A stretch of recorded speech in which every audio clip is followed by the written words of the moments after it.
Today we're looking into the Marlow vaccination experience, and I have to say I've had the jab and it couldn't have been better.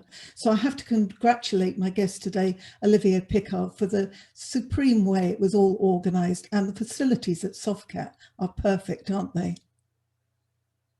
Oh yes, good morning, Carla. We are very fortunate to have been provided with the Softcat offices, because we couldn't have possibly imagined a better location with parking, as well as the way the building is kitted out. I mean, it was brand new, refitted during the first lockdown, and actually we're using it before the employees of Softcat can. And having such a clean environment is both reassuring for patients, but also give a very good impression. And you're right in thanking the volunteers. They are the real success in this story. They are the people that are making it happen. And talking of the community coming together, and I know we talked about this before, but it just simply wouldn't have been possible with that. And on Facebook, we've started to share some of the volunteers' profile, just because it's just incredible the kind of people that work for us. From people working in cafes to offices to chief exec of big companies, everybody is chipped in together, and it's really heartwarming to see. Well, I'll have to dip into that one and follow that through.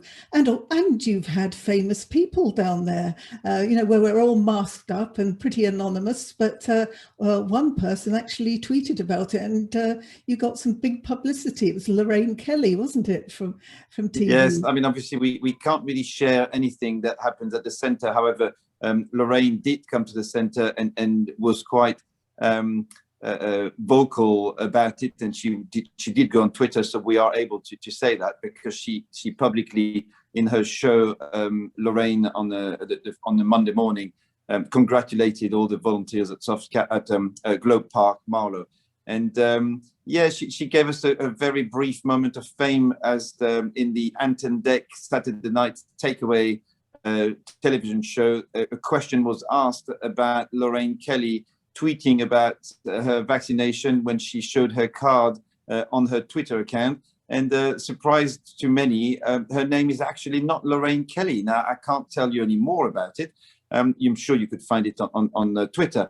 But it was really good of good of Lorraine to share her experience and to publicly endorse the vaccination campaign, as well as thank the volunteers. So yes, it was quite good. And my children were ecstatic when they heard the question on television, because everybody was looking at me thinking, you know the answer to that one, and obviously we did. So it was a good moment to have. Yes, it was very funny. Yes, I happen to know the answer to that one, because Carla Delaney isn't my married name. So there you are. Prime Minister has had his jab. He's in his 50s, so you've got down to the 50 mark. There has been some adverse publicity lately. Has it affected the numbers coming down? Because I certainly was very happy to come down and looking forward to my next jab in May. Yeah, I mean, I have to say, we didn't know what to expect, and there is always a risk when you roll out a vaccination campaign with some unknown vaccine that, things could happen and side effect could be identified. The UK government and the regulator was very clear, as well as the European Medicine Agency, in saying that actually these events weren't related to the Astra Zeneca vaccine. So we continued the vaccination campaign nationally, not just in Marlow, with the Astra Zeneca vaccine, and actually saw very little. I think I could count on one hand the number of people who turned down the vaccine whilst over a period of 5 or 7 days. In that time, we vaccinated in excess of 3,000 people. So you could see that actually it was really not something that concerned local residents. People continued being happy, and we tell everyone what vaccine they are getting today. And when we told them about the Astra Zeneca vaccine, people say, "Great, thank you. I just give it," and that's good to see, because as an area, we really want people to be vaccinated, so that businesses can start and the country can be back on the road to recovery. And I think the vaccination campaign is a big part of that. It certainly is, and it's vast numbers of people have been vaccinated. Have you any idea of the time frame now? Because as you go down the age groups, I mean, it's a vast amount of people. So do you know roughly when it's going to come to an end? You get So, to the so right we have been provided by the UK government with some indication. All this obviously is relying on vaccine supplies. But to try and be a bit precise, every adult age 16 and over, and mostly for those getting the AstraZeneca vaccine 18 and over, will have been offered a first vaccination by the end of July, with a view of finishing the vaccination campaign by the end of September. I'm not saying whether it'll go beyond that. I can't say whether it'll finish much earlier than that, but this is the time frame. So every adult vaccinated at least with one jab by the 31st of July, and everybody done twice by the end of September.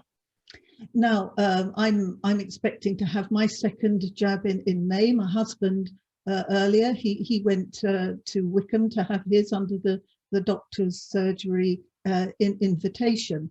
And I know that some people in our area have had the other vaccination. So are we all having AstraZeneca? And if there's another one available, can we mix and match? So there are the centre in Marlow has only been supplied currently. We've only been supplied with the AstraZeneca vaccine. We've not received any of the Pfizer vaccine. But we heard the secretary, Matt Hancock, Secretary of Health, telling us that the vaccine supply is going to be lumpy throughout April. Define lumpy. We've not been given any visibility of vaccine supply beyond the end of this week. And whilst we know there are some vaccines coming, and we also have some second vaccination starting very soon, we don't actually know what vaccines we're going to get and when. We are set up to receive either the Pfizer vaccine or the AstraZeneca vaccine. So whilst we've only been given AstraZeneca at the moment, it could be that this changes in the next few weeks. But I expect that where possible, we'll continue receiving the AstraZeneca vaccine. Can you mix and match? There are some studies being done at the moment. The government is still recommending that you get the same vaccine twice. But depending on the result of studies, it could well be that mixing and matching vaccines will have a positive impact. The data is a bit too young at the moment, so we are sticking with the same vaccine twice for now.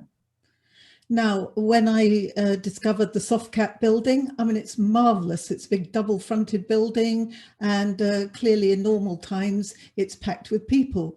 As this process goes on and Softcat gets back to normal, will you still be allowed to use the building?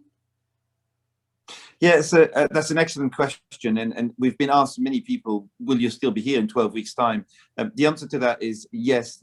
We are constantly talking to Softcat.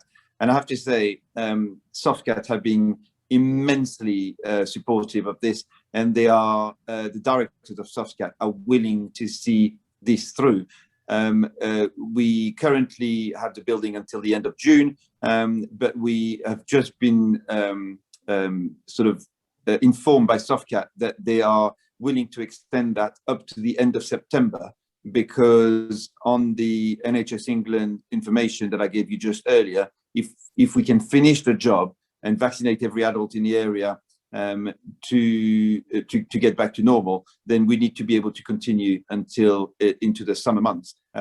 So at the moment, we've been given till the end of July with the possibility to extend a further 3 months if required. And I think that there will be a time where we've done our bit, and there may be a time where we close the vaccination centre. That would be towards the end of the summer, and certainly we think that we will be all done and completed by the 30th of September. So on the 1st of October, Softcat will be able to use their building for their employees rather than the vaccination centre. The other thing I want to say is in that process, and in order to accelerate, and that's again depending on vaccine supply, Softcat has offered us to double the space that they're making available for us. in order for us to double the capacity over the next few months. So whilst we are able to see hundreds of people a day at the moment, we should be able to go in 1,000 if we get the sufficient supply of vaccine. And that also will allow us to wrap it all up sooner rather than later. That's an amazing opportunity and offer. What about the number of people doing the vaccinations? Have you got enough staff to cope with that if it happens? Yeah, so currently we have plenty of volunteers available, and we also have some vaccinators. If we're going to double the capacity, we will need more vaccinators and more volunteers. And obviously, when we get into the warmer days, longer days, there may be a bit of volunteer fatigue. We expect that. So there may be a time where we call up for new volunteers, especially for indoor data admin and vaccinators and support inside the building.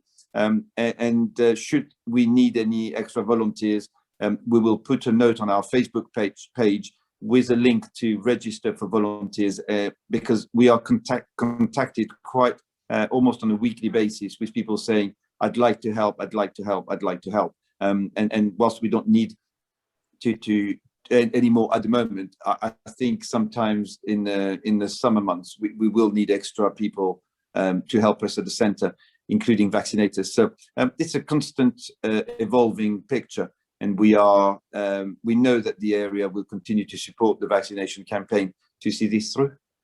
Well, we'll certainly keep abreast of that. This week, Olivier, Michael Knowles-Leake, the son of a presenter at Marlow FM, David Knowles-Leake, who died last year, told us on Facebook that he has just had the jab, and he is only sad that his dad wasn't able to have it. And so I think that is a mark of the confidence of having the jab, that it really is a lifesaver. So I just want to thank you and your staff and the helpers and everybody involved for such a superb service, and so professional. It actually, the centre looks like it's always been there. It's so professional. So thank you very much indeed. Thank you very much. And a lot of the credit has to go to my colleague, Richard Lorenzi, who is here almost day and night making it happen. He has put a lot of the processes in place. He manages a lot of the volunteers, and I think his energy and enthusiasm has been second to none, and the main reason why this is so successful. So thank you very much, and I just wanted to give him a shout as well. Oh, definitely. He certainly deserves it. And maybe I could speak to him one day. So, Olivier, I know you're extremely busy today. You are actually at the centre. So we'll get cracking with our programme, and delighted to tell everybody the latest news. Thank you very much. I'll speak to you soon. Bye-bye, Carla.